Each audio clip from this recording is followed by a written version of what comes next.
Olá, amigos da TV Câmara, estamos de volta para mais uma entrevista aqui no Café e Prosa, sempre ouvindo as personalidades da cidade, pessoas que têm serviços relevantes prestados e, a cada dia, histórias que emocionam, histórias engraçadas e histórias e acontecimentos que marcaram a época. Hoje recebendo uma grande personalidade, ele que tem aí quase 60 anos de jornalismo, 65 livros editados e publicados e uma grande lenda da comunicação para contar a sua história. Moacir Pereira, que prazer te receber aqui no Café e Prosa da TV Câmara para contar a sua história de vida e a sua história profissional. Afinal, são mais de 60 anos de profissão. Muito obrigado pela presença. Meu caro, quem agradece sou eu, estou profundamente emocionado e lisonjeado, realmente, porque eu acho que eu nunca consegui uma entrevista longa assim para falar um pouco da minha vida, do meu passado. Falo mais de jornalismo, mais da comunicação, da atividade profissional, enfim. Então, Bion, obrigado pelo convite, estou muito honrado e espero não frustrar você e também cumprimento todos os seus telespectadores. Jamais. Moacir, a infância em Florianópolis foi onde? Foi feliz? Eu digo que muito feliz. Eu digo que a infância foi fundamental na formação da minha vida, da minha atividade profissional também, porque eu vivi numa comunidade muito interessante, muito unida, na agronômica. E eu sempre, talvez pela formação acadêmica, também estou escolar, né? Sobretudo no Colégio Catarinense, a minha mãe, que eu digo, queimou sola do sapato para viabilizar a presença minha no Colégio Catarinense, porque meu pai não tinha condição, era um microempresário, e o Colégio Catarinense, a cobrança de mensalidade era cara. E ela conseguiu uma bolsa de estudo no governo Jorge Lacerda, saudoso Jorge Lacerda. Anos 50. Exatamente. 56, para ser bem preciso, quando eu entrei lá. 50 anos do Colégio Catarinense, exatamente naquele ano eu entrei. É verdade. E ele foi lá para inaugurar uma placa lá, que está até hoje ao lado lá da igreja. E ali eu aprendi os trabalhos manuais. Eu acho o seguinte, a escola brasileira hoje, e catarinense principalmente, eu gostaria muito, se eu tivesse poder, olha, aulas absolutamente indispensáveis, Bion.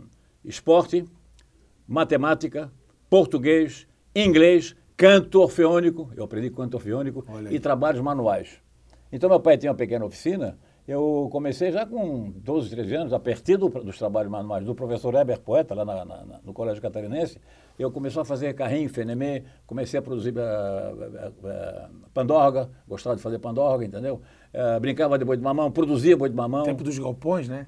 Lá do colégio? Exatamente, galpão grande ali bem no centro do colégio, bonito. Não devia ter entrado aquele galpão. Era um patrimônio. Aquele era um patrimônio, aquele tinha uma força cultural, entendeu? Sem dúvida. Porque ali a gente se reunia no início da aula, quando batia o sinal, entendeu? E aí a gente ficava em fila, e aí cada um ia para a sua sala de aula e tal. Então tinha uma história aquele galpão. Hoje, infelizmente, não tem mais. Bom. Quem era o padre? O padre... Do colégio, na época? Tinha vários padres, né? Vários padres. Tinha o diretor-geral, tinha o padre Eugênio Rô, depois teve o padre Montenegro. Sim. De canto orfeônico, inesquecível, foi depois cura ali do Colégio Menino Jesus, e também entrou no Catarinense, que era o padre Tomé. Famoso Padre Tomé, do Colégio Catarinense. Ele dava aula de canto orfeônico. E o pessoal gostava muito dele, porque ele era assim muito bonzinho e tal, mas ensinou muita coisa. Inclusive as principais músicas, né, italianas que nós conhecemos. Então, em função dessas habilidades, eu era assim muito folgado, muito metidinho, entendeu? Para ser bem sincero. Eu queria fazer as coisas, entendeu?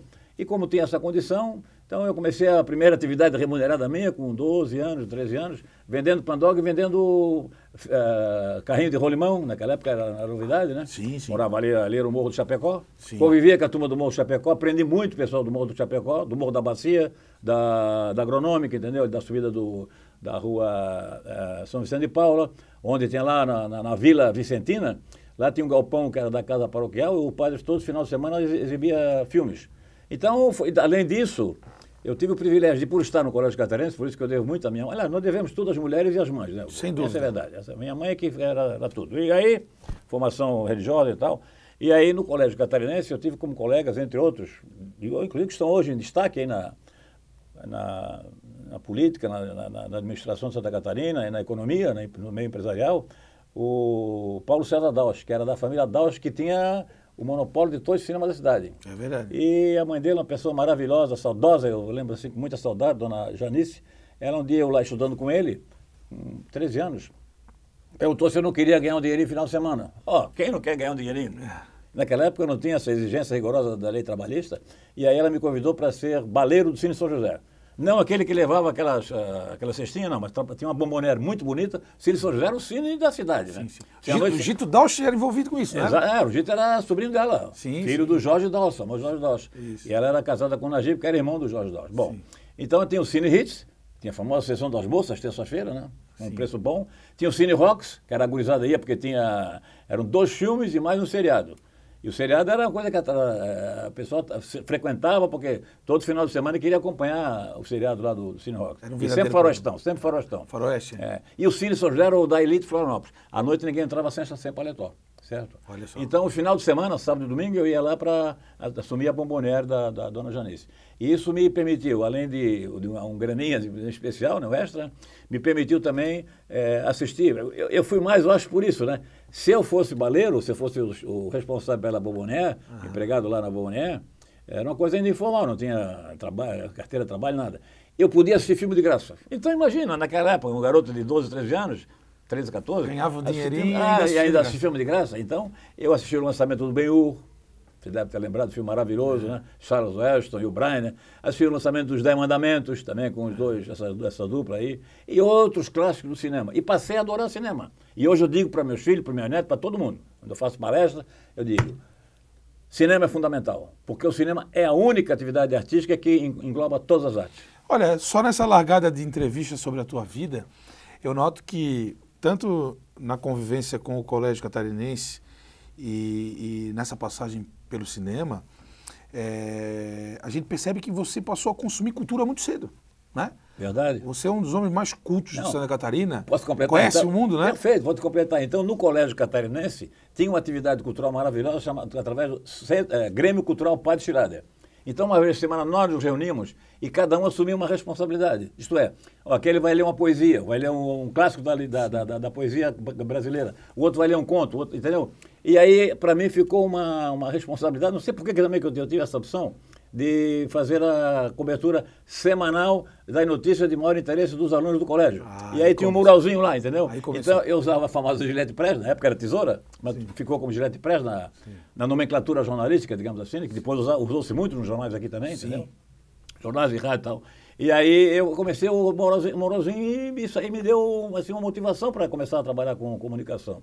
E esse Grêmio Cultural tem a júri simulado, tema do momento, ditadura do judiciário. Então ia um aluno de 12, de 14, 15 anos defender a ditadura do judiciário e outro aluno ia contestar, denunciar, acusar, vários temas do momento.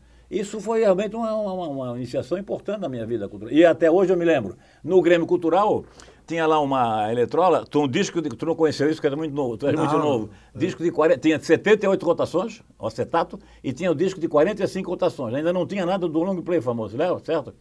E aí eu nunca me esqueço, o primeiro disco que botaram de 45 rotações, All the Way, do Frank Sinatra. A partir dali eu virei fãzoca do Frank Sinatra. E hoje, quando tem karaokê nos navios, que eu gosto muito de navio, como já te falei, eu adoro fazer um karaokê em cima do My Way, que é a minha música preferida. Eu tenho algumas músicas preferidas. My Way, do Frank Sinatra, na verdade a música é do Paul Anka, né? E a outra que eu adoro também, onde eu toco, eu fico maravilhado, me emociona até, Memory, porque tem uma história maravilhosa. O Memory, esse Memory foi cantado pela primeira vez, e é cantado até hoje, num show maravilhoso, Cats, que é baseado numa série de poesias do grande poeta inglês T.S. Eliot, um clássico também da literatura mundial. E esse Cats, entre outros shows maravilhosos que eu adoro, foi idealizado pelo grande, eu digo que é o Beethoven do século XX, Andrew Lloyd Webber. Você deve conhecer ele de outros carnavais. Ele fez Fantasma da Ópera, ele fez Evita e outros, fez Jesus Cristo Superstar. Então, quando ele produziu o Cats, ele estava casado com a grande cantora famosa. Às vezes a memória falha um pouquinho. Meu Deus do céu. Moacir Pereira. Como é o nome dela? Não vou lembrar agora. Daqui a pouco ela vem. E aí o que aconteceu? Ele abriu um espaço especial dentro do espetáculo para compor essa música Memory, que é uma música maravilhosa de conteúdo e de melodia, e ela cantou essa música. E ela ficou famosa, ela novinha ainda. Sim. Ela ficou famosa a partir exatamente dessa interpretação.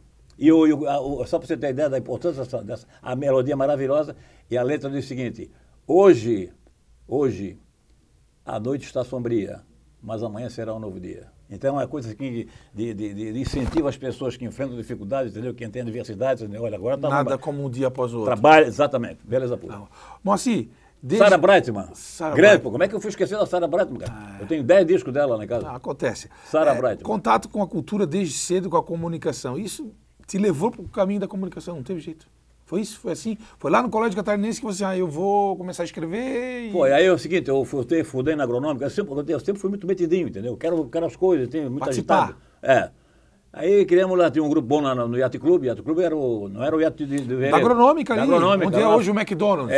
Na frente quase na frente da igreja São Luís. Isso. Então nós tínhamos um grupo bom ali que jogava futebol, e ali dentro do Yacht Club, no prédio de madeira ainda, nós fundamos o Esporte Clube Juventude. Eu fundei, presidi, e lá eu tinha um jornalzinho também, entendeu? Montamos um jornalzinho e aí começamos a dar entrevista na rádio e tal. Na Guarujá, o Eleazar Nascimento, que era um grande comunicador, na Diário da Manhã, o Walter Souza, dava força pra gente. E aí isso foi crescendo. E aí depois eu comecei a trabalhar também, inicialmente. Bom, começou no jornal ou no rádio? A tua trajetória oficial? Antes de chegar lá, tive essa participação no Esporte Clube Juventude e depois nós temos uma outra participação que eu tive também uma atuação fora da Polícia Estudantil, na União Florianopolitana de Estudantes e depois na União Catarinense de Estudantes. Lá, quem editava o jornal era eu e até eu publiquei a minha primeira crônica. Eu tinha 17 anos, mais ou menos, entendeu? Como se chama a crônica? Sobre a conquista espacial. É uma coisa que não tinha nada a ver com a nossa realidade.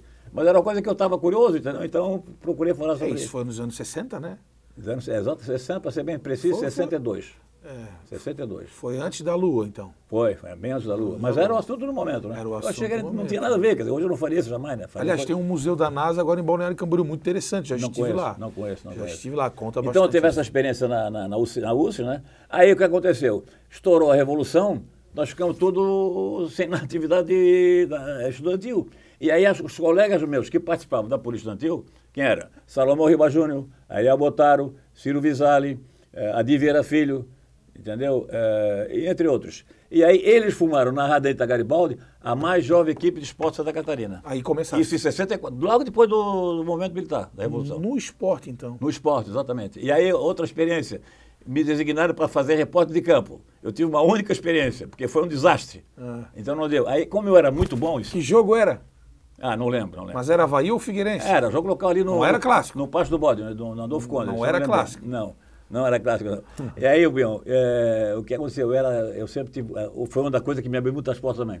Excelente em datilografia. É que eu digo, as pessoas também precisavam aprender a digitação, entendeu? Porque isso facilita muito a vida da gente. Sim. Eu era uma metralhadora na datilografia. E a datilografia faz barulho, como você sabe, né? Hoje, digital, não tem problema. E aí, por isso, eles me convidaram para trabalhar como rádio escuta. Não sei se você chegou a trabalhar na rádio escuta. Não, mas eu li sobre isso. Na minha época era terrível, porque você ouvia o noticiário de Rio-São Paulo, a de Tupi, a Rádio Globo, etc., né, a Rádio Nacional, e aí botava o gravador, né, botava o fone, e aí com um pedalzinho lá embaixo, com o acelerador, você ouvia e era terrível, era um terrorista para fazer aquilo ali. Mas eu, como tinha a boa agilidade da máquina, então eu me saí feio. Aí o Salomão Riba foi convocado, ele era o principal noticiarista esportivo às 6 da tarde, para fazer o serviço militar no Caçador. E aí quem é que vai substituí-lo? Aí o diretor lá resolveu, vou fazer uma experiência lá com o Moacir Pereira, ele é um cara meio espertinho e tal, essa coisa, meio metidinho. E aí dali, qual foi a próxima etapa? Por ser metidinho, eu resolvi fazer uma transmissão pelo telefone, foi inédita na época, do velejo da ilha, porque houve aqui um campeonato nacional de motonáutica. Nunca esqueço disso também. E aí, por essa transmissão, que teve a produção, o Jarlim Meirinho, nosso historiador, era diretor da Rádio Santa Catarina, do Barão do Carvalho, onde eu trabalhava, o Fenelon Damiani, Arthur Sullivan, o Picolé Peixoto, grande figura, uma querida figura. E aí o Jarlim, pagando o dobro do salário, me convidou se eu queria trabalhar. Então tive lá outra experiência. Lá também fiz algumas coisas novas lá com o Jali, que foi um grande orientador. A Diário da Manhã foi lá e me pegou com o nosso amigo, o famoso, saudoso também, o Adolfo Zigueli. Lá eu que tive uma grande escola de jornalismo com o Zigueli, na Diário da Manhã, com uma equipe maravilhosa. Programa Vanguarda. Walter Souza, Valério, o Vanguarda, eu participava do Vanguarda diretamente, com o comentário do dia. E lá o Zigueli dizia, esse assunto não é assunto para o teu comentário, entendeu? Então ele orientava muito sobre a sensibilidade jornalística. O Zigueli foi um grande profissional. Foi o primeiro profissional de comunicação eletrônica em Santa Catarina. Tinha inclusive um manual de redação. Mas aí, depois dessa experiência da Rádio Escuta, indo para a Diário da Manhã, Moacir Pereira ingressa de cabeça no jornalismo político. Sim, sem dúvida. Porque aí eu comecei a despertar para o jornalismo político, entendeu? E dali, na Diário da Manhã... Isso é 68, por aí? 70? É, 68, 79. Porque dali eu vou para a televisão, né? Aí é para TV Cultura e te levaram para TV Cultura. Quem te levou para TV Cultura? Foi o Darcy Lopes. Darcy Lopes. Que era o presidente do grupo da TV Cultura. Eu, o Walter Souza, o Augusto Casé, que fazia a Preso do Tempo, o Ciro Barreto, fazia o noticiário Bamerindos, e Roberto Alves, né? Roberto Alves. A nossa lenda maior é o Roberto Alves. Eu tenho o maior respeito por ele, figura maravilhosa. Tem uma figura, olha, o Roberto realmente merece um busto aqui em Florianópolis. E aí prossegui. Aí, paralelamente, eu entro também na universidade, certo? Quer dizer, eu trabalhava no jornalismo e aí fui conseguir um emprego comecei na Faculdade de Ciências Econômicas da universidade. E o que é que aconteceu? Como eu já estava ligado na rádio, naquela época, a Universidade Federal foi contemplada em função de um convênio internacional entre o MEC e o governo da República Federativa Comunista Alemã e também a República da Tchecoslováquia, que eram na época dominados pelo Partido Comunista, fizeram uma troca de café, o café sobrou e nós íamos receber equipamentos. A Faculdade de Economia recebeu, a Deontologia recebeu os mais modernos laboratórios, aparelhos de análise clínica, enfim, microscópios maravilhosos. E a Faculdade de Economia recebeu as mais modernas máquinas de contabilidade. Foi uma revolução. E aí o Moacir Pereira, como estava lá, eu comecei, o João Macovec, o professor João Macovec, advogado famoso, era o diretor da faculdade. Ele é que me convidou para ir trabalhar lá. E aí eu comecei a divulgar tudo aquilo que acontecia, chegava novidade eu divulgava. Muito bem, em alguns meses a faculdade estava sendo, modesta parte, eu fui apenas um instrumento disso, ela estava sendo mais divulgada do que a universidade. E aí, então, o reitor Ferreira Lima, através do Hernani Baia... João Davi Ferreira Lima, através do Hernani Baia, que é meu querido amigo, foi meu padrinho, o Hernani me indicou para trabalhar na assessoria de imprensa, Departamento de Cultura da Universidade Federal. E aí me transferi para Bocaiúva 60, onde hoje é o agrupamento, a Brigada Militar do Exército Brasileiro. Entendi. E aí, daí fiz carreira, fui para o magistério, a partir já de 70 já estava dando aula, e sendo, por acaso, fui presidente do Sindicato de Jornalistas, entendeu? E aí, como presidente do Sindicato de Jornalistas, tive contato com os principais jornalistas do Brasil na época, Carlos Castelo Branco, os principais, Alberto Dines, aqueles nomes que realmente, Audálio Dantas, não sei se chegou a conhecer, nomes assim de grande projeção. E aí eu constatei, participando dos congressos, que do Sudeste, da Bahia para baixo, o único estado que não tinha um curso de comunicação, porque para trabalhar na comunicação, nas empresas de rádio, televisão, jornais, era obrigatório o diploma, o único que não oferecia diploma era Santa Catarina. Paraná tinha então também? Tinha, Paraná, Rio Grande do Sul tinha 2 cursos. O Rio Grande do Sul, o Brito foi estudar lá, o Paulo Brito. O Beto, o César Valente, um número grande. E vários professores que vieram para cá foram formados pelo Rio Grande do Sul, entendeu? E só Santa Catarina não tinha. Então aí aí tivemos um apoio decisivo, foi realmente vital, do reitor da época, que era o Casper Eric Stemmer, que foi o homem que construiu a tecnologia. Né, e contigo fundaram o curso de jornalismo, quem mais? Paulo Brito? A comissão era eu presidi a comissão, Paulo Brito e César Valente, os jornalistas, e a Aurora Goulart, que era especialista em currículo, e o Celestino Saquete, que era o manda-chuva da área cultural aqui de Santa Catarina, já era integrante da Academia de Letras. Isso em 1979. O estudo começou em 78, terminou em 79, e o curso foi criado em 79, com o apoio de quem? Stemmer, professor saudoso antropólogo Silvio Coelho dos Santos, que foi decisivo no Conselho Universitário, mas sobretudo o Stemmer, porque os militares não queriam aprovar nem o curso de arquitetura e nem o curso de jornalismo. Por quê? Porque eles diziam que era um curso contestatório no Brasil inteiro. Tinham razão, de certa forma, né? De certa forma, porque o jornalista contesta, critica, né? Enfim. E até mas foram 2 grandes avanços da universidade nessa época. Sem dúvida. A primeira turma tem vários profissionais conhecidos. Brilhando lá fora. Sônia Bride, né? Sônia Bride.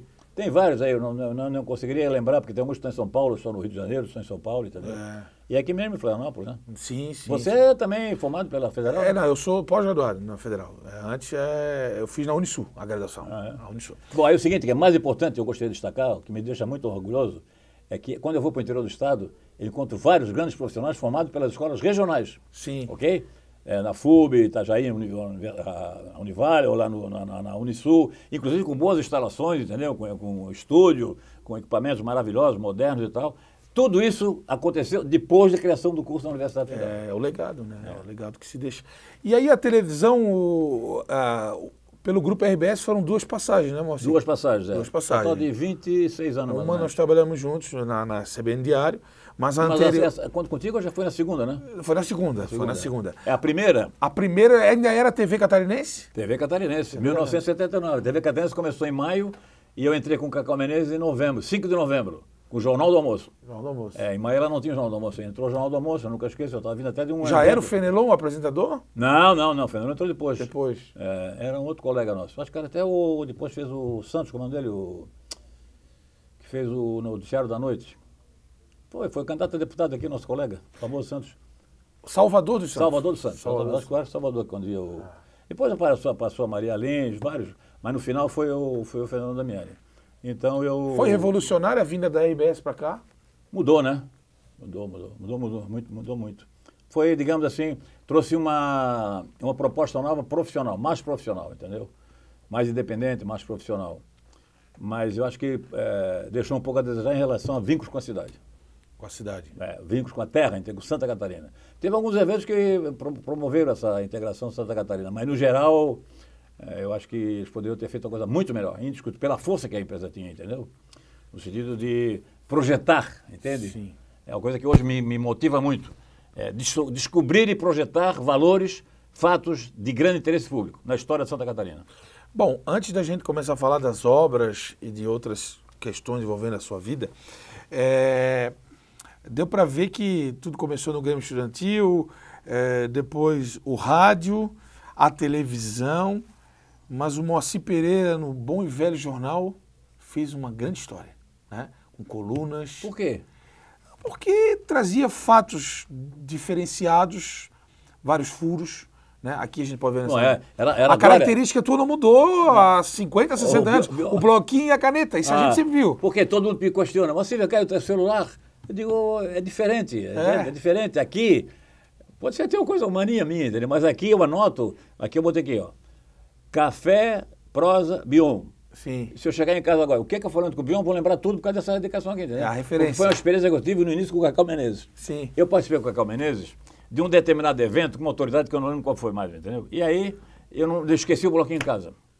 E aí eu imaginei que não, eu esqueci, mas as coisas mais importantes eu vou me lembrar. O Cacau Menezes também não levou, nunca leva, aliás, o Cacau, é uma coisa impressionante. Isso é um mérito que ele tem, um talento dele. Sim. No dia seguinte, uma Pereira foi tentar fazer, como é que é? Fazer a coluna. Não me lembrei uma outra coisa muito, nada de expressão. E o Cacau Menezes publicou uns 4, 5 notas a respeito daquele assunto. A partir daquele dia, ele tem essa possibilidade, ele tem uma memória boa, prodigiosa, entendeu? Sim. Invejável. Eu não tenho. Então, como é que é? Eu fazendo uma pequena anotação aqui, entendeu? Aqui, por exemplo, eu tenho uma nota aqui da viagem que eu fiz agora, a última, passando lá por Budapeste, botei aqui, sinagoga. Se você pedir para falar aqui sobre a sinagoga de Budapeste, eu falo contigo 1 hora. Agora, se eu não tiver anotar aqui, eu acabo esquecendo e... Mas assim foi o jornalismo político nas suas colunas. A vida toda. E eu tinha uma frustração, que o Sérgio Lopes, grande, saudoso jornalista, não tinha. Ela era especialista em taquigrafia. E não tinha naquela época, não tinha telecelular para gravar, não tinha nada. Sim, entendeu? Não tinha. Depois, o gravador facilitou um pouco, né? E hoje tem a inteligência artificial, né? Exatamente. Que é mais um avanço, né? E eu tô no primeiro estágio da inteligência artificial e estou apaixonado, sabia? Porque nessa viagem que eu fiz agora, que eu te contei agora em bastidores, lá no Rio Danúbio, eu adoro cruzeiro, como já falei, o meu inglês é um inglês para dar sustentação de alimentação. Para me virar. Mas eu não consigo acompanhar integralmente o que um guia está dizendo. Aí, de repente, o guia começou a falar num herói húngaro que desafiou as autoridades na luta pela independência e ele foi martirizado da seguinte forma, não tem nada a ver com religião, entendeu? Era político mesmo. Botaram o cara em cima de uma cadeira de ferro incandescente e enfiaram uma coroa incandescente na cabeça dele e ele foi assim, foi martirizado. Quer dizer, o cara morreu todo queimado numa cadeira incandescente. E a moça falou sobre esse personagem, eu não peguei o nome dele, porque é em russo, em húngaro, já vi isso? Não tem como. É difícil. E aí eu cheguei no hotel, fui lá, contei essa história resumidamente no chat GPT, me deram o nome do cara, o ano, data, tudo certinho. Então essa inteligência artificial realmente é uma... Hoje em dia, fazer jornalismo é muito fácil. É verdade. Moacir, né, antes de falar das suas obras, uma curiosidade. Quantos livros por mês o Moacir lê? A rigor, livro inteiro, um mês eu não consigo. Sim. Por causa da atividade, né? Mas eu leio no mínimo 2 ou 3 livros cada mês. Cada mês. É. Aí uns assim eu leio com atenção absoluta. Outros eu dou uma folheada e procuro as coisas mais importantes, compreendeu? Sim. Depende do livro também, né? Sim. Eu agora, nessa viagem, eu levei um livro de um grande escritor gaúcho e li praticamente num dia. Mas era um livro pequeno também, entendeu? E curioso, gostoso de ler. Sim. E depende muito do livro, né? Tem livro que é pesado. Por exemplo, perguntar para mim como é que foi o Cervantes, pô, foi foi terrível. Sim. Don Quixote é um livro, são dois volumes pesados. Depende do livro, Breno, depende do livro. 65 obras. Qual foi a primeira? Vamos falar da primeira e depois das demais. A primeira foi Jornalismo, Ensino e Profissão. Quando eu estava na presidência do Sindicato de Jornalistas. Eu fui presidente por absolutamente... Por acaso? Por acaso. O presidente era Osmar Schlindler. A nossa chapa foi eleita. Só que na hora da posse, o Osmar foi vetado pelo 5º Distrito. Grande Osmar Schlindler. É outra lenda que você também... É, outra lenda. O Osmar é um figuraço, adoro ele. É uma boa indicação. E tem também 60 e poucos anos de jornalismo. Sim. E aí, quem é que vai agora assumir a presidência? Quem é que vai assumir a presidência do Sindicato de Jornalistas? O Metidinho. É o Metidinho, porque eu era o secretário dele. Ele era o que estava na ordem cronológica, hierárquica, era eu. Aí assumi, mas sem nenhuma experiência de sindicalismo, cara, zero. E aí no sindicato eu comecei a acompanhar, a ler, a conversar com os colegas, ouvir o pessoal de fora, entendeu? E aí publiquei o primeiro livro exatamente sobre como regularizar a atividade profissional. Pessoas que eram completamente amadoras, entendeu? Ou que gostavam do jornalismo, mas não tinham nenhuma atividade, ou queriam ter atividade, então tinha o famoso provisionado. O cara trabalhava um tempinho e ele podia se provisionar.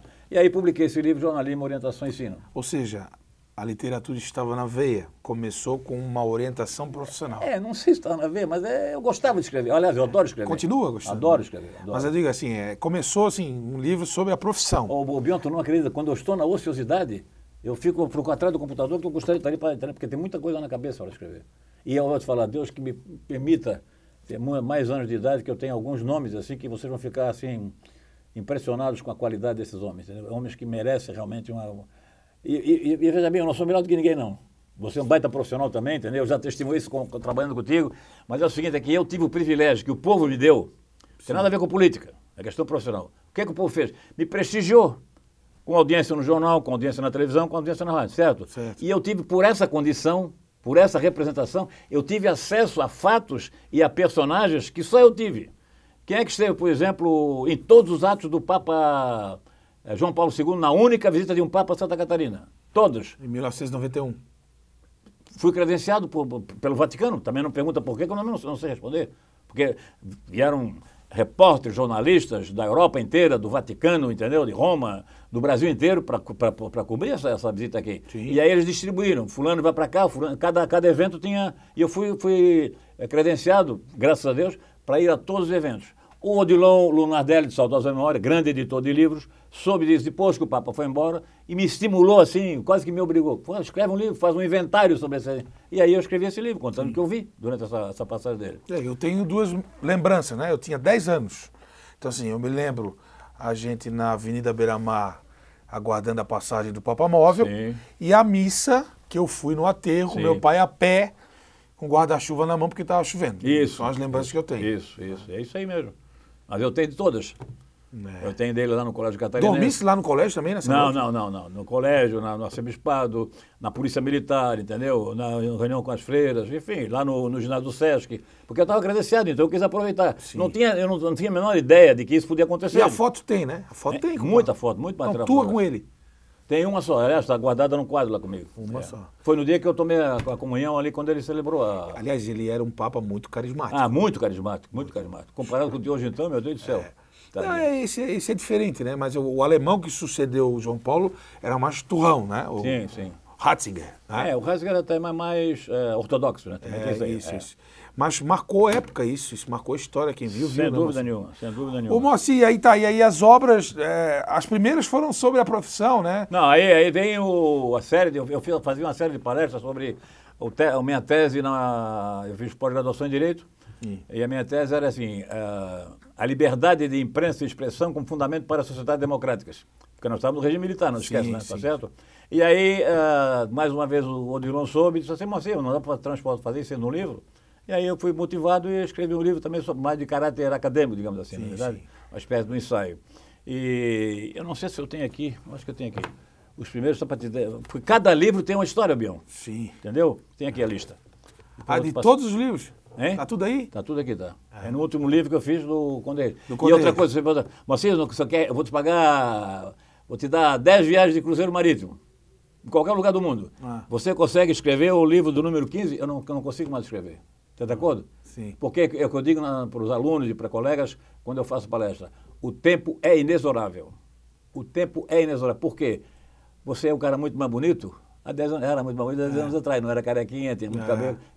Os artistas de cinema, por exemplo, eu adoro ver filme e quando eu compro eu procuro dar prioridade ao making-off. Aí você, o artista, há 20, 30 anos atrás, uma coisa. Sarah Mairo, no filme A Filha de Ryan, um filme maravilhoso, tem lá um making-off. Ela aparece hoje completamente encarquilhada, toda enrugada. Era uma graça na menina. Então o tempo é inexorável. Por quê, Bion? Porque você fica mais velho, porque aparecem as rugas, mas, sobretudo, porque você não recupera mais o que você já escreveu. É verdade. Não se lembra, nem se lembra mais do que escreveu. Na televisão acontece parecido, as mulheres envelhecem, são tiradas de cena. Inclusive tem no YouTube, tem muito mostrando isso, né? O ontem e hoje, né? Bom, você vê aqui, ó. A Imprensa e Debate é um livro que eu fiz de grandes entrevistas, na época também foi uma coisa que me projetou muito. Entrevistas com grandes personalidades, estaduais, nacionais e internacionais, entendeu? Eu fiz uma entrevista que deu uma grande repercussão, inclusive na academia, com Paulo França em Nova York, graças ao Beto Studic. O Beto morava lá, e aí... E tem várias entrevistas importantes da época. O golpe do silêncio. O que é o golpe do silêncio? Eu fui indicado para fazer a cobertura da campanha das diretas, na votação da emenda Dante de Oliveira, no Congresso Nacional. E lá eu vivi aquela barbaridade. Por quê? Porque eu chegava lá, o pessoal ia mandar matéria pela televisão, entendeu? Foi tudo programado. Chegamos lá, foi baixando um ato lá, era proibido fazer transmissão, proibido transmitir pelo vídeo. Naquela época não tinha essa facilidade de hoje, e proibido transmitir pelo telefone também. E aí eu recolhi todo o material dessa censura prévia e na votação do... E aí resultou esse livro, O Golpe do Silêncio, que esse livro tem um detalhe, foi autografado, foi prefaciado pelo Alberto Dines, grande jornalista naquela época, grande repercussão. O jornalismo é o diário da humanidade, frase dele. Esse Golpe do Silêncio é editado por do editor, que se tornou um grande amigo meu, de vez em quando vem aqui, é meu hóspede aqui falando, chamado Venâncio. Grande Venâncio, jornalista maravilhoso, de naturalidade portuguesa, que mora há muito tempo em São Paulo. Depois veio o Poder da Constituinte, a democratização da comunicação, o Profeta da Esperança, foi dita do Papa, né? É a única publicação integral que tem sobre isso. Sim. Por causa desse livro, depois eu fui convidado pelos dois jornais, A Notícia e o Estado, para tratar da canonização de Madre Paulina, no Vaticano, tá certo?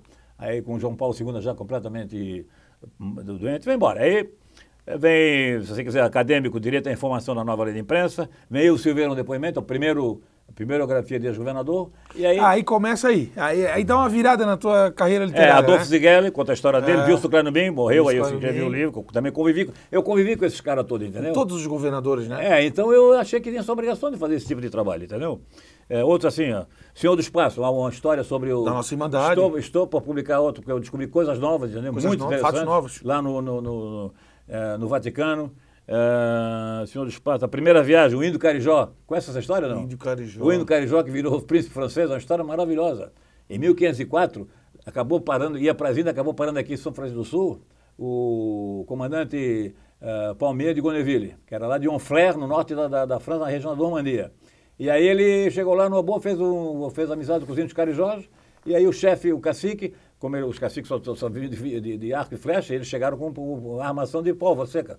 E aí o cacique aí perguntou se o filho dele, o Issameri, não podia ir para aprender como é que se tratava com armas. Foi enredo da Consulado esse. Exatamente. Em 2007. E aí surgiu, eu viajei a Honfleur, certo? Viajei lá. E aí fiz um levantamento sobre as potencialidades dessa região, uma cidade linda, turística, maravilhosa, rica do ponto de vista artístico e cultural. E lá eu descobri que foi lá que nasceu o impressionismo francês. Então botei todos esses detalhes assim nessa. E aí vai embora o Novembrada, Vitor Fontana, Colombo Salles, Gustavo de Lacerda, o patrono da imprensa catarinense. Fui ao Rio fazer uma grande pesquisa. Daqui Polidoro. Okay. Altino Flores, o fundador da Associação Catarinense de Imprensa. Adebal Ramos da Silva, nosso ex-governador. Doutor Deba. A histórica greve dos professores que eu cobri de ponta a ponta, entendeu? No início do governo do Colombo. José Boatê. Enfim, vai por aí. 13 Tilhas. Jerônimo Coelho também? Jerônimo Coelho eu não tenho um trabalho específico sobre ele. Eu escrevi apenas o prefácio da maior biografia feita pelo Norberto Nogaretti. 13 Tilhas do município? Por que 13 Tilhas? Legal. Conhece esse livro, não? Não, mas o município é importantíssimo, né? É a expressão maior dos tiroleses, né, da cultura, da colonização austríaca, Santa Catarina, no Brasil. No Brasil. É a melhor delas. O que aconteceu? Eu tive já na Áustria e não tive em Três Itilhas. Em 1970, o Paulo Dutra, o Salim Miguel era editor da Manchete. E aí perguntou se tinha alguma pauta para Santa Catarina. Olha, tem uma pauta interessante que é o Três Itilhas, porque a banda dos tiroleses, pela primeira banda dos tiroleses, só tinha colono, não tinha ninguém profissional, entendeu? De música, Sim. só colono. Foi fazer uma apresentação no Canecão, no Rio de Janeiro, e foi um maior sucesso. Aí a revista Manchete queria fazer uma matéria sobre a banda dos tiroleses. Tá bom, vamos fazer. Programamos, mandei a pauta, a proposta, Três Itilhas, o Tirol brasileiro. Por quê? Porque eles vieram da região do Tirol, entendeu? Então o Tirol brasileiro está lá em Três Itilhas, Sim. no Vale do Rio do Peixe. E aí o Paulo Dutra era o fotógrafo da revista, nós dois saímos daqui de Kombi, levamos o dia inteiro para chegar em Três Itilhas naquela época. Não tinha estrada federal, não tinha... Ele não esqueceu o filme não, né? Não. Às vezes ele esquecia. E aí o que aconteceu, Bion? É que o Vânio contou uma história dele aqui, o Vânio Bosley, que ele esqueceu. Ele tem muita história. Ele esqueceu o filme no casamento do Espiridião Amin da Ângela Amin. Aconteceu isso. Essa é a história também, não sei se é lenda, mas é muito contada. E aí o que aconteceu? A revista Manchete, eu mandei um material com as fotos por luta muito boas, e aí, para minha surpresa, saiu, eles deram 4, 5 páginas e deram capa da revista. Três Itilhas, Tirol brasileiro. E aí publiquei a matéria, ficou lá, acabou. Esqueci. No ano de 2001, o Esperidião era governador e o Flávio da Almeida Coelho, de saudosa memória, empresário. De Blumenau. Presidente da Santur. Isso. E aí fez uma série de eventos regionais para valorizar a cultura regional, o turismo regional. E me convidou para ir a Três Itilhas, o regional lá do Vale do Rio do Peixe seria Três Itilhas. Já não tem condição, é muito longe. Não dá para fazer, tinha trabalho, tinha coluna, tudo. E aí disse, não, mas nós temos um aviãozinho aí, então nós vamos voltando. Então vou. Aí fui. Vamos lá, então, participei do evento. Ao meio-dia, o grande maestro Bernardo, tirolês, figura maravilhosa, depois do almoço chegou e disse assim, eu queria fazer uma homenagem aqui. E aí trouxe a comunicação, que me deixou profundamente emocionado e surpreso. Isso aqui é a revista Manchete de 1972, com a reportagem do Moacir Pereira intitulada, isso em 2000, 30 anos depois. 30 anos depois. Eu nem me lembrava mais da reportagem, sinceramente não me lembrava. E aí me deu de presente, como homenagem, um Edelweiss, que tem uma música maravilhosa que você deve conhecer melhor do que eu, na verdade, que eu guardo até hoje lá em casa com muito carinho.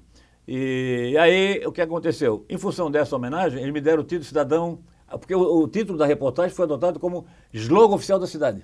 Hoje, Três Itilhas é o Tirol brasileiro. E aí, como homenagem para mim, disseram, então vou dar o título de cidadão honorário para o Moacir Pereira. E me deram. Legal. Eu contratei um ônibus, levei a minha família, levei o presidente da academia, o Lauro Junques, o Ademir Arnon foi junto. Bom, então um grupo legal. Família e amigos mais próximos. E aí, chegamos lá, ficamos lá 3 dias. E eu fiz uma pesquisa na cidade. Quantos livros publicaram sobre Três Itilhas? Contando a história dos desbravadores tiroleses aqui em Santa Catarina. Nenhum. Voltei para cá, fiz outra pesquisa. Nada. Eu disse, eu vou escrever esse livro. Mas botei na cabeça de cara, eu não escreverei esse livro, depois de fazer essa pesquisa, sem antes visitar a origem de tudo. O ministro da Agricultura da Áustria, Andreas Thaler, o fundador de Três Itilhas, vivia entre Wildschnau, que era de onde vieram esses tiroleses, e Viena. Quer dizer, ele vivia na elite, ele vivia no grupo. Como é que esse cara pega a família com 12 pessoas e se manda lá para Mata Virgem de Três Itilhas? Tu entende? Sim. Eu tinha curiosidade de saber como é que era essa região de onde ele veio. E fui, mas tinha assim, muita preocupação que tivesse desenvolvido prédios, entendeu? Pô, campeão. E aí eu fui com o amigo André Melo Filho, que você conhece. Sim, grande doutor André Melo. 2 casais. E foi uma viagem assim, riquíssima, que aconteceram coisas maravilhosas. Eu tive muita sorte, entendeu? E a cidade é um encanto, é uma casa de fadas, um encanto de fadas. E aí saiu publicado esse livro, então, em função do... Depois vem outros. Vicente Teles, contando a história do Ponto Contestado, também função profissional, certo? O Espelho do Amigo Governador, um dia se encontrou comigo, eu tinha um programa de entrevista no Jornal do Almoço, tem que trazer aqui um grande historiador, um dedicado compositor, músico e tal, que é o Vicente Teles. Eu via falar assim de longe do Vicente Teles. Aí convidei o Vicente Teles, ele teve lá, deu uma entrevista muito boa, de uns 20 minutos, contando a história do Contestado. Ele que fez entrevista com colonos que participaram da guerra, dos jagunços que participaram da guerra. Sim. E era um caso único, depois eu fui descobrir. Porque o filho de Pelado não se casava com o filho de Peludo. Pelado era o jagunço que raspava a cabeça. E Peludo eram os coronéis que viviam sempre de barba. E o Vicente Teles é o único caso de cruza de Pelado com Peludo, uma coisa interessante, lá da região de Irani. Bom, aí eu comecei a me aprofundar, fiz a entrevista, e essa entrevista teve a seguinte repercussão. O Vires Umblick, grande pintor catarinense de Tubarão, ficou encantado com a figura do Vicente Teles, e aí, o que é que aconteceu? Ele foi lá, pegou o carro dele de Fusca, subiu pela Serra dos Arcos, foi lá em Irani falar com o Vicente Teles. Ficou lá alguns dias conversando com ele, foi hóspede dele, e aí, a partir dali, teve mais motivação para fazer as pinturas mais maravilhosas que existem sobre o contestado. Bom, aí eu me empolguei com isso, entendeu? Me deu, inclusive, o Zubrick depois, acho que uma das poucas esculturas que ele tem da Folia do Divino. Aliás, tem livros sobre ele também. Quem? Tem um livro muito bom, inclusive, de um colega nosso lá de Tubarão. De Tubarão, é. E aí saiu Vicente Teles, O Mensageiro do Contestado. Ele tem história maravilhosa. Esse livro é um livro que também é muito bom. Tudo vira livro. Tudo vira... Não, quando eu acho que tem interesse, Luiz Henrique da Silveira morreu, recebi uma espécie de estímulo forte, entendeu? Para publicar um pouco da vida dele. Como eu conheci de perto a vida dele, toda a história dele, entendeu? Então eu publiquei também. Falta aí do Jorge Bornhausen também. Depois veio Maliverne Filho. É outra história. É o maior pintor de araucárias. De Lages. Lages, é. A casa dele. É o pai do Auro Maliverne? Não, ele é parente. Era parente, mas não era porque o Auro é o treinador, treinou Havaí e era de Lages. Depois, o maior erudito do século passado, Santa Catarina. Quem foi? Conhece? Rodrigo de Aro. Rodrigo de Aro. Levei 10 anos para escrever esse livro. Olha só. Coisa impressionante. Depois, o Luiz Blado, fundador da Universidade Federal. Sim. Paulo Gil Alves, meu querido amigo, depois faleceu. Entendeu? Norberto Ungaretti, um espírito iluminado, outra figura maravilhosa, e vai embora. Pedro Ivo Campos, Elisa Garibaldi, Godofredo Oliveira Neto, o único catarinense vivo que integra a Academia Brasileira de Letras, Hipólito da Costa, patrono da imprensa brasileira, esse livro que eu estou deixando aqui para ti, que tem um documento aqui maravilhoso, que remete a 200 anos atrás à ditadura do Poder Judiciário. Antônio Queires, está aqui também Toninho Queires.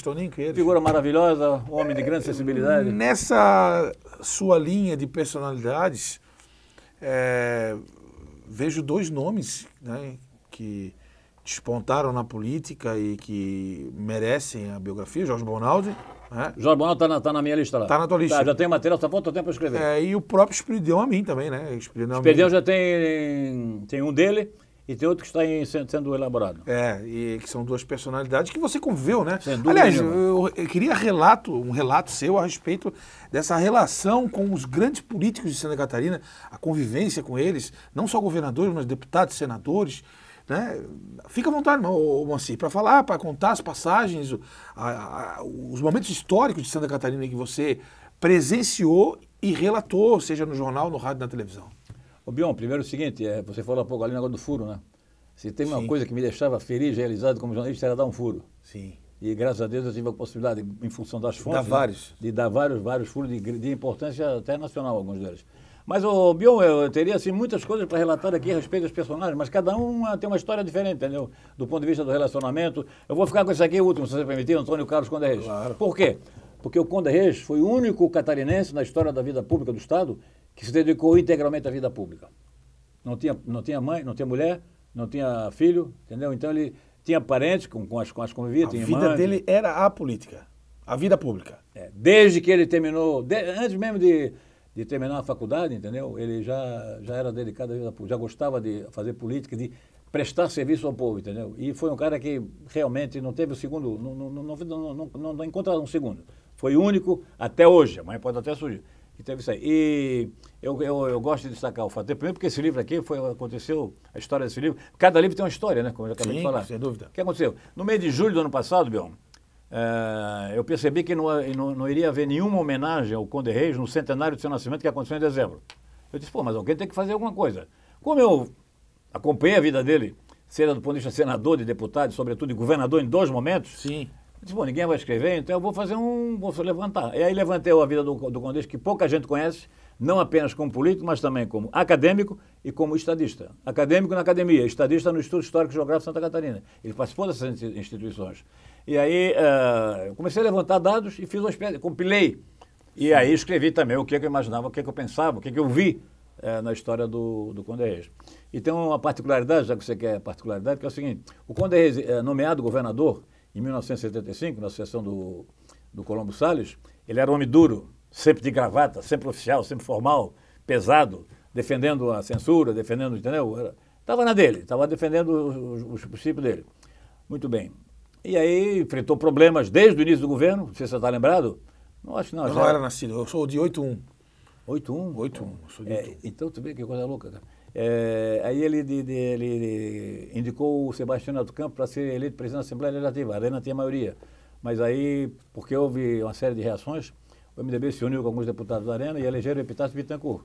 Isso criou uma crise federal no governo do Estado. Ele já começou com essa crise. Depois surgiram vários problemas, o MDB marcou sob pressão e tal. Então ele era muito pesado, assim, muito duro. No segundo período, ele foi eleito vice-governador do Wilson Klein Bin, certo? E no segundo período, era um homem completamente diferente. Ele era mais light, entendeu? Leve. Conversava bem, muito leve. O secretário da comunicação dele era o Walter Zigelli, meu querido amigo, sim, saudoso juiz, saudoso comunicador, advogado e tal, e procurador, pessoa do bem, um cara legal. E aí, cada vez que eu ia lá buscar notícia no secretário, o doutor Walter Zigelli, ele perguntava, só quer conversar com o governador? Sem pedir audiência, nada, sem marcar nada. Ah, se tiver possibilidade, eu vou. E sempre, quando eles tinha boa notícia. E algumas vezes eu encontrei ele sem terno, de roupa, de manga de camisa, entendeu? E algumas vezes ele me contou piada. Você vê que são dois momentos completamente... Sim. No primeiro ele foi nomeado, no segundo ele foi eleito. Então, eu não sei se é a convivência, ou se é a história, entendeu? Então, as pessoas mudam também, né? Que maravilha. Moacir, e a família? Os 4 filhos, as netas, a sua digníssima esposa, que é uma fiel companheira de longas viagens, da vida? Não sou companheira, parceira, minha médica, minha enfermeira. Eu não seria o que sou se não fosse a minha esposa, em primeiro lugar. Certo? Porque ela, além disso, ela também era muito crítica, sabe?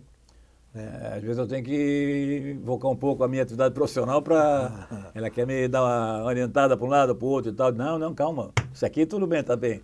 A maioria das coisas que ela fala, ela tem razão, entendeu? Ela é muito... Se conheceram assim. Como? Hein? Se conheceram como? Nos conhecemos numa reunião de confraternização na famosa casinha do Tarzan, que era a casa de madeira que funcionava ali no fundo da reitoria. E era uma data comemorativa, não sei se 7 de setembro, assim. E aí, ela era uma morena bonita, sabe? Sim. E ela estava com uma saiazinha, mais ou menos uns 5, fora de brincadeira, eu digo isso, ela fica chateada comigo, mais ou menos uns 5, um palmo, sim, acima do joelho. E umas pernas muito bonitas e tal, e eu achei assim, ela é muito querida, muito bonita e tal. E aí, ela não queria nada comigo, aí eu gostei assim, amor à primeira vista, certo? Amor à primeira vista. Aí, mas ela não queria papo. Ela trabalhava na divisão do material. Isso tudo na universidade? Na universidade, ali no Casinho Tarzan, o prédio antigo que funcionou inicialmente a escola de engenharia. Por isso chamou Casinho Tarzan, porque era no meio do mato. Bom, e aí toda tarde eu passava lá no setor dela, batia na janela para ver se ela não queria tomar um café. Eu pagava o cafezinho, comecei a investir. Mas ela não quis papo. E aí ela trabalhava com uma amiga dela, era a filha do Adão Miranda, Vânia Miranda. Adão Miranda foi um grande jornalista de Santa Catarina também, sim, meu amigo lá da Agronômica. E aí perguntou quem era e tal, ela deu boas informações e tal, e coisa, e bom. E eu continuei assistindo, mas não queria. Até que um dia, uma coisa bem interessante essa história, tem que publicar isso aí. Um dia tinha 21, acho que 21 mais ou menos. Eu estava na minha casa na Agronômica preparando para ir à missa, ainda era coroinha. Ia de terno e gravata ainda, lá na Agronômica. Na São Luís. A igreja São Luís, E aí daqui a pouco passa um carro na frente, parou, eu fui ver quem era. Era a vizinha dela, naquela época aquele carro da DKV, do Popular, entendeu? Não sei como era o apelido. E aí estava com ela e mais a irmã dela, as 3 e mais o motorista, que era o marido da vizinha. E aí sentou e tal, e começamos a conversar ali, e conversamos, e aí eu perguntei, onde é que você vai domingo? Isso é um sábado? Onde é que vai domingo? Não tem nada, vamos ao cinema, marcamos 3h45, lembra 3h45? Sim. Tu não pegou essa época, né? Peguei o final. Era clássico, horário clássico. Sessão do jovem, juventude se reunia naquela... Além daquela famosa passada aí na frente do Palácio do Governo, né? Isso era clássico, todo final de semana, domingo. À tarde e à noite... Era o famoso footing, né? O footing, exatamente. Aí combinamos, o Brion, eu não dormia aquela noite, expectativa de ir ao cinema junto. Aí, comprei um saco de bala, comprei pipoquinha, botei a melhor fatiota que eu tinha. 3 horas eu estava lá na frente do Cine São José, aqui do lado. E aí, rapaz, deu 13h15, 13h30, 13h45, não aconteceu nada. Eu tive que assistir o filme sozinho. Eu disse, que decepção, né? Mais uma. Eu já tinha tido uma decepção amorosa 2 anos antes. Pesada. Que até hoje não foi explicado, mas tudo bem. Aí, cara, dali para frente, lá nessa conversa do cafezinho, entendeu? Aceitou o convite para dar uma saída, bom, ficou até hoje, graças a Deus. Estamos aí vamos fazer 56 anos de casados e 58 de convivência. Com 2 anos de corrupio, como se diz, né? E nisso veio uma família, os filhos, família, graças a Deus, veio o primeiro o filho, depois 2 filhas, né? E 4 netas. 4 netas maravilhosas. Uma mora no Estrasburgo, filha do Morro. fez também comunicação, pós-graduação lá na União Europeia e está uma atividade profissional muito legal. A Liliane é psicóloga, está bem, graças a Deus também, bem casada. E a Silvia é também formada em jornalismo e procurou se viabilizar no digital. Eu dou força porque é a realidade de hoje, né? Hoje o jornalismo do que nós aprendemos não tem mais sentido, né? Hoje é o digital.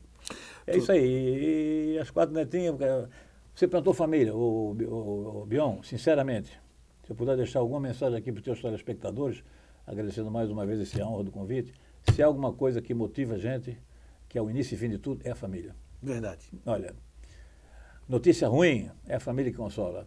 Notícia boa, se não tiver a família para comemorar contigo, não tem o menor sentido. Verdade. Não tem o menor sentido, entendeu? Então, é a família a razão de tudo, a razão da nossa existência. E eu digo para mim, então, 100% família. Então, enquanto eu puder lutar para preservar minha família, para valorizar meus filhos, meus netos, entendeu? E veja bem, não é só a minha família nuclear, claro, mas a grande família também, entendeu? Sim. Quer dizer, que são meus amigos, as pessoas que estão dizendo aí. Está anotado aqui para falar, né? De 2 lugares que você frequenta muito em Florianópolis. Um é o Café do Beira-Mar Shopping com a sua turma lá, né? E também... Isso é relativamente novo, isso aí tem 6 meses. 4 meses, depois que eu deixei o jornalismo diário. E tem a turma do Box 32 essa também. É mais antiga, essa é mais antiga e lá eu me sinto bem porque eu estou em casa, né? Que é Marcílio, jornalista Marcílio, Paulo Costa Ramos, Tancredo, o César Costa Ramos, está meio doente, não tem ido com muita frequência. Que mais? O Georgino Meli Silva, o doutor Arthur Barreto, né, que agora se mudou para Balneário Camboriú. Sim. E quem mais? Saulo Linhares, o grande médico, meu anestesista preferido. O Túlio Cavalari, de vez em quando aparece lá, o Francisco Batistotti também, lá do Havaí. Sim. É um grupo legal e é uma coisa interessante, né? Eu fico a semana toda na expectativa dessa sexta-feira. E eu quero dizer uma coisa para você, se você permitir. Claro, fica à vontade. Há um estudo científico, atenção, senhores telespectadores, senhoras e senhores, jovens, há um estudo científico, que eu gosto de citar, da Universidade de Harvard, portanto, dispensa comentários, certo? Eles acompanharam os formandos da Universidade de Harvard, os melhores, durante 80 anos. Então, ao final dessa jornada, fizeram uma pesquisa. O que mais se deixou realizado ao longo desses 80 anos? Foi uma grande mansão, todos tinham condição financeira ótima. Foi um grande iate, foi um jatinho particular, foi uma fazenda maravilhosa, foi um carro de 5 milhões. O que foi, afinal? Foi a família que foi? E os caras disseram, família e os amigos. E hoje, o maior desafio que eu vejo em termos de política pública é a atenção à terceira e quarta idade. Precisa que exista a quarta idade, terceira idade, aos idosos. Sim. Porque os idosos estão tendo maior longevidade, certo? Maior expectativa de vida. Sim. E muitos deles já não têm mais a esposa, ou não têm o marido, ou não têm os filhos. E se os filhos têm, também têm alguma atividade. Então eles ficam muito solitários em casas e apartamentos fechados. É um problema gravíssimo isso aí. Porque a necessidade do ser humano é a necessidade de convivência. Convivência, de acordo. Nenhum homem é uma ilha, já diziam os grandes filósofos. E aí tem sido toda semana no shopping e no Box 32? Não, toda não. Às vezes, por exemplo, no Box 32, muitas vezes eu adorava cobrir as sessões mensais da Fiesc, porque, pela riqueza de informações, entendeu? Ali realmente é uma coisa extraordinária. E aí o presidente Mário Aguiar, antes o Glauco Corro, todos eles. Eu cobri a Fiesc durante 40 anos, as reuniões. Ultimamente até com muita frequência. Aí convidava para almoçar juntos lá com eles, eles sempre tem um almoço depois da reunião. E aí, como tinha um convidado especial, eu ficava, aí não ia para o Bloco 32. Sim. Mas é isso que eu digo, a gente tem necessidade dessa convivência, entendeu? E eu já estou procurando outros grupos, sinceramente. Já me convidaram, outros grupos mais jovens. Mais jovem, para trocar ideias. Para poder revitalizar, entendeu? Isso, eu sou meio agitadinho, entendeu? Isso me dá uma energia boa, entendeu como é que é? Sim. Fundamental. Agora, a tua vitalidade intelectual é a tua grande arma de vida, né? Porque produzir, que é uma característica tua, é uma coisa que a saúde está te permitindo e tem que continuar. É isso aí. Né? Até a gente já pode emendar aqui no nosso papo essa transição de agora, que você deixou o dia a dia do jornalismo político, passou a se dedicar às obras literárias e também a reportagens especiais do Jornal Notícias do Dia, que é uma nova fase da tua vida. Bion, eu sou grato ao Meneguin, que é o diretor de conteúdo do Luiz Meneguin, e ao presidente Marcelo Petrelli, além dos outros colegas lá da direção e colegas do trabalho, por 2 motivos. Primeiro porque eu não sei o que teria acontecido comigo se eu não tivesse a oportunidade de toda semana publicar alguma coisa de fato histórico, de personagens que eu conheci ao longo da vida, entendeu? Porque eu acho que isso tem uma boa repercussão. Muita gente não conhece essas histórias e muita gente não conhece esses personagens, entendeu? Sim. Eu tenho uma lista lá grande, entendeu? A respeito dessa possibilidade. Isso me dá uma energia muito grande, porque eu sou obrigado a pesquisar, adoro ir na biblioteca, adoro ver o jornal. Essa tua entendeu? lista, assim, talvez seja da nossa profissão. Eu sou jornalista também, e sou canhoto também, como tu és. Mas, assim, é a obsessão que a gente tem de fazer as coisas acontecerem. Né? Fazer as coisas acontecerem. A gente anota aquele ali para fazer acontecer. Né? Tu tens uma ideia ou tens um projeto a desenvolver, aquele aí é para a gente fazer acontecer. E esse é o teu perfil, né? Fazer acontecer. Né? Porque isso preenche o meu vazio, entendeu? Sim. Pensa bem, meu querido amigo. 60 anos fazendo coluna diário, olha, é uma obrigação que você tem. Há momentos, inclusive, que eu fico frustrado. Por quê? Porque eu vejo uma coisa muito errada. Se eu tivesse a coluna, eu ia amanhã eu ia fazer uma crítica contundente. Entendeu? Então, uma coisa importante, né? Uma entrevista boa que você fez aqui, que eu gostaria de registrar, entendeu? Ou um fato importante da cidade, uma decisão importante do governo, do prefeito, enfim. Uma nova iniciativa empresarial, entendeu? Um evento cultural importante. Dar uma coisa destacada, mostrar, entendeu, a realidade. Então, eu não tenho mais esse espaço. Mas eu preencho esse vazio, essa frustração, essa falta, essa necessidade, com as reportagens de fim de semana. Por isso que eu sou muito grato ao Grupo ND. E tem cada reportagem aí maravilhosa, escrita por você, né? Que a gente leu nos últimos... Já faz um ano que se desligou do dia a dia? Não, foi em setembro. Setembro. Não faz um ano, mas toda semana a gente lê no digital. Hoje no digital, né? Outrora no jornal impresso. Mas eu lhe falar, digital é ótimo, que repercute muito, mas eu ainda continuo lendo no impresso. impresso. Sábado de manhã, eu vou direto aqui no celular, quando eu acordo, entendeu? Para saber se saiu direitinho, como é. E o pessoal lá é muito competente. Às 2 da manhã já está no ar. Não, mas eu só assisto, leio no sábado. Eu, às vezes, acordo de madrugada e já quero ler o jornal do outro dia. Eu dou uma colher de chá para minha esposa e acordo 8 horas, 8h30, para ela também descansar um pouquinho. Porque ela é muito dedicada, muito trabalhadora e tal, entende? Então, mas aí, 8 horas, quando eu acordo 8h30, eu vou lá e saiu. Depois eu vou ler no... Eu gosto de ler muito no impresso. Mania de... Eu tenho mais 2 assuntos aqui, mas me lembrei de um outro. Os próximos projetos de Moacir Pereira, tanto nas reportagens especiais como nos livros. A reportagem especial é uma relação ilimitada. Nesse final de semana eu li alguma coisa sobre Karl Liebknecht. Santa Catarina não conhece a história desse homem, sinceramente. E aí, no momento que você botar isso no digital, entendeu? Isso passa a ter uma repercussão extraordinária. Sim, um alcance. E era uma figura, eu mesmo me surpreendi com algumas coisas que eu li sobre ele, entendeu? E aí, eu acho que isso é um trabalho de interesse público, entendeu, Bion? Então, a lista como falei, é grande. Grandes lideranças políticas, grande liderança na área da educação. Eu gostaria de falar um pouco sobre Ferreira Lima, que pouca gente conhece, entendeu? Do Stemmer, que pouca gente conhece. A indústria catarinense tem um nível que ela tem hoje por causa da escola de engenharia, por causa do professor Castro para Eric Stemmer. Eu agora estou preparando um trabalho sobre Sapiens Park. Ninguém conhece a história do Sapiens Park. É uma história maravilhosa, rica em informação, entendeu? E em participação de autoridades e de professores da própria Universidade Federal. E assim é uma lista grande, entendeu? Que eu tenho lá com a empresa. E livros, eu tenho lá no meu escritório, seguramente, umas 15 indicações de livros. Você falou 2 aí, né? Do Jorge Bonausio, o material já está pesquisado, quer dizer, é só sentar na máquina e escrever, que é uma coisa que também exige tempo. Né? Demanda. O Esperidion Amin, eu tenho 2 projetos para ele. Um é sobre o grande senador do período da ditadura do judiciário. Só reunir já pedi a assessoria dele, do Renan, que é um grande colega nosso. Renan Schlickman. Levantar todos os pronunciamentos que ele fez em relação a essa barbaridade que está acontecendo hoje no Brasil. O Brasil vive realmente uma situação muito grave, muito delicada, que está denunciada aqui no Hipólito da Costa. E então tem essa possibilidade. José K. Santana, conheceu ou não? Não. Maestro da Universidade Federal, regente do coral, figura maravilhosa, o maior compositor de músicas sacras do Brasil, o maior criador de corais de Santa Catarina e o maior compositor de hinos de município de Santa Catarina. De hinos de município. Vários municípios, hinos foram... Então é uma figura especial que pouca gente como você não conhece a figura dele. Não conheço. E lá também tem Jaiso Barreto, está na lista. Jaiso Barreto.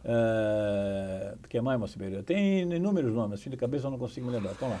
2 assuntos para gente. Eu vou trabalhando simultaneamente, entendeu? Enquanto eu estou redigindo alguma coisa, eu estou... o filho pediu... Estou levantando material do governador Jorginho Melo, porque pouca gente conhece as origens dele. Sim. Ele tem uma origem também muito rica, que vale a pena ser conhecida. E tem um livro que está na cabeça, e o material está todo pronto também, até o título já está idealizado, não sei se o editor vai concordar, que é do ex-governador Carlos Moisés. O título seria Moisés, vírgula, ou dois pontos, ou breve. Ou breve.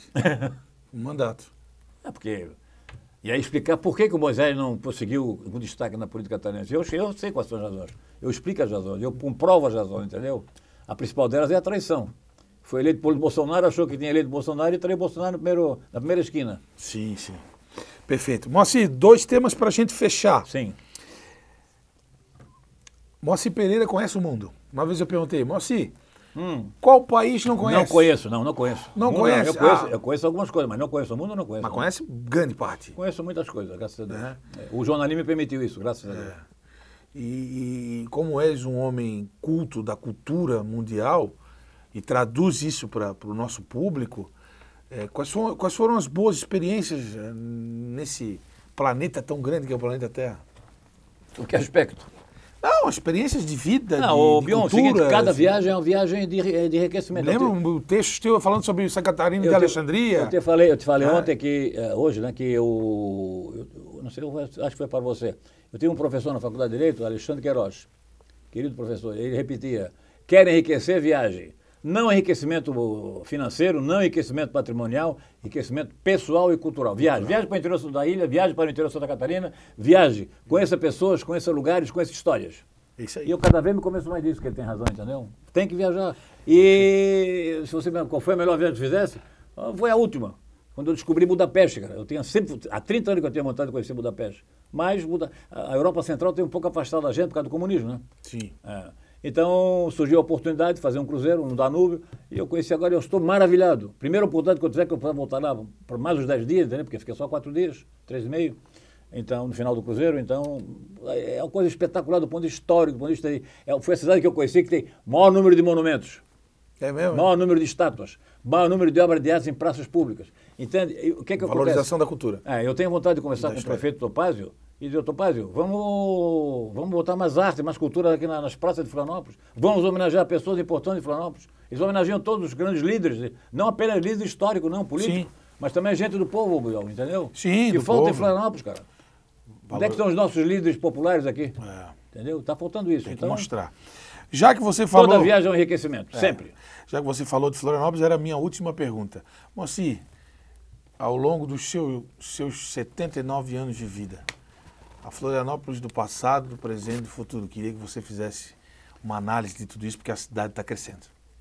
Eu vou te falar, não sei se tem uma cidade com tanta riqueza natural, com um povo tão maravilhoso, entendeu? Como Florianópolis, mas nós estamos correndo alguns riscos sérios. Primeiro, o risco do descontrole no crescimento imobiliário. Eu passei recentemente lá nos ingleses e vi que estavam construindo lá no lado esquerdo, lá da Rua da Gaivota, aquela área... Sim. Costa Norte, lá. Costa Norte, estavam construindo cerca de 80 prédios novos. E a estrada vai ser a mesma, entendeu? O sistema de esgoto não vai suportar, enfim, a mobilidade vai ficar sacrificada. Então, a qualidade de vida vai piorar muito, porque não está havendo planejamento. Isso acontece no sul, isso acontece no norte, isso acontece no leste, entendeu? É uma preocupação permanente. Segundo, a hora que nós perdemos a qualidade do ambiental, em todas as áreas, lagoas e praias, acabou a ilha. E aí vai ser o desespero que já aconteceu em outras praias, em outros balneários de grande renome internacional até. E a outra questão é a questão da segurança, entendeu? Então eu acho que a cidade está faltando planejamento, a mobilidade já foi para o espaço e eu não vejo ninguém da prefeitura, lamentável, Bion, não vejo ninguém porque eu passo quase todo dia pela Beira-Mar Norte. Eu não sou engenheiro, mas eu tenho algumas ideias que iam funcionar para melhorar a mobilidade na Beira-Mar Norte. E qualquer hora do dia está travada, ok? Bom, na época de temporada nem vou falar. Eu não vejo ninguém da prefeitura anunciando, está ruim, mas vai melhorar. Tem uma situação trágica, eu digo dramática, não é trágica, na frente do Cepom. Conhece o Cepom? Sim, claro, no A Tacurubi. partir das 5 horas, ali no Hotel Mer, naquele posto de gasolina. Trava tudo. Mas não é que só trava, é gente que atravessa por dentro do posto de gasolina para ganhar 2 metros, entendeu? E aí é briga, é acidente, é confusão, entendeu? Poxa, tem um trechinho ali, Bion, você pode observar, de menos de 1 quilômetro, são acho que 800 metros entre o Cepom e a Secretaria de Agricultura, que dá para fazer a duplicação. Estás morando na Lagoa? Estou morando na Lagoa. Ali falta um túnel, né? Eu não sei se falta o túnel. Eu não sei se seria uma solução. Vou explicar por quê. Eu acho que está faltando a Lagoa é desassorear a Lagoa e fazer uma segunda via na Avenida Rendeira. Vai desafogar. A nova ponte já vai melhorar bastante. Vai melhorar, né? Sabe por quê? Porque não vai ver aquela trava do posto de gasolina, a trava dos supermercados, certo? Que é muita gente que entra ou sai do mercado, para todo o trânsito ali. Seja de um lado sul ou do lado norte. Então acho que isso aí vai liberar um pouco, mas não vai ser a solução. E eu acho que o túnel não é a solução. Posso estar errado. Mas saiu de pauta, né? Porque vai o seguinte, vai melhorar o trânsito para chegar na Lagoa, mas chegar na Lagoa vai travar tudo. Sim. Porque está faltando a segunda via da Avenida Rendeira, entendeu? E só não acontece porque tem os ecochatos, os ambientalistas fora da casinha, entendeu? Que não permite que isso aconteça. Moacir, para fechar, uma mensagem para a nossa cidade. Com leveza, com leveza. Mensagem? Que tenhamos mais carinho pelas nossas belezas naturais, que tenhamos mais preocupação com o crescimento descontrolado, certo? E que possamos valorizar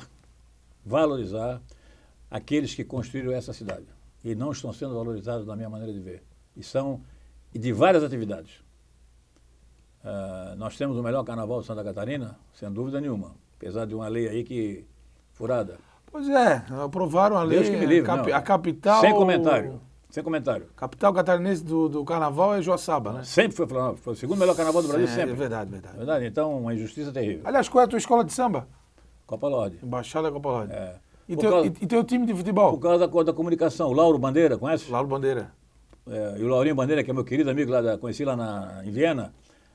O Lauro Bandeira, ele trabalhava na clichêria. Não sabe o que é clichêria? Não. O jornal antigamente tinha um clichês, era fotografia, na verdade, que era daquela impressão direta. E o Lauro eu fiquei amigo dele, por aí eu fiquei embaixador da Copa Lorde. E também amigo do Avivu, né? O Avivu era uma figura maravilhosa. Entendeu? No carnaval, Bion, na rádio, eu trabalhava que era um condenado. Eu ficava durante mais de um mês visitando a sede da escola de samba e os galpões das grandes sociedades. Isso no tempo da praça e da Paulo Fontes também? Exatamente. Paulo Fontes, mas mais da Praça Quente. Mais da praça. Acompanhei toda aquela Praça Quente. Que era mais embaixada da Copa Lorde, os protegidos da principalmente Princesa. quando depois ainda veio Filhos do Continente. Filhos do Continente. A grande sociedade da Granadeiro, Tonentes, Vai o Racha. Depois veio um terceiro ainda do filho do Acari Margarido, do Lauro Margarido. Filhos de Netuno, né? Tinha também, né? Esse é bem mais recente. Filhos de Netuno. Então, o futebol sul-havaiano, né? O time do povo, né? Nosso time, né? Mas respeito muito o pessoal. Aliás, uma curiosidade, quando houve o Campeonato Nacional, e o Major, na época do Major Ortiga, eu comprei 2 cadeiras no Figueirense, mesmo sendo havaiano. E não me arrependo. O Espiridião também parece que é sócio do Figueirense também. É um democrata, né? Tem que respeitar a história da cidade, exatamente. Né? Eu respeito muito. Temos grandes amigos alvinegros e o Figueirense é uma grande instituição da nossa cidade. Então, Bion, eu queria deixar um último recado, é o seguinte, eu fico muito feliz quando falo com o Valério Gomes, grande empresário, que ele está liderando um movimento para valorizar a cultura. E para encerrar mesmo agora, tá? Para ver se eu consigo expressar esse meu sentimento.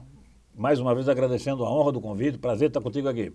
Desculpa se eu não correspondi às expectativas. Foi ótimo. Eu fiz um cruzeiro com a minha filha, que fez 50 anos, e me convidou para acompanhá-la nos fiordes noruegueses. Coisa maravilhosa. Saímos de Copenhague e voltamos a Copenhague. O que é que acontece na Dinamarca? Qual é o monumento... Pô, mas a Dinamarca tem uma história, né? Sim. Qual é o monumento mais visitado na Dinamarca? A Pequena Sereia. A Pequena Sereia está lá num lugar horrível, no Porto, entendeu? É um monumentozinho lá, está lá uma pequena sereia sentadinha, tá? Mas não tem... Por quê? Por causa da literatura, por causa do Christian Andersen, que é o autor, famoso escritor norueguês, dinamarquês, que escreveu A Pequena Sereia. Agora mesmo, nessa viagem, a última, em Viena, em todas as lojas de souvenir, todas as lojas para atender turista, o que é que tinha lá em destaque?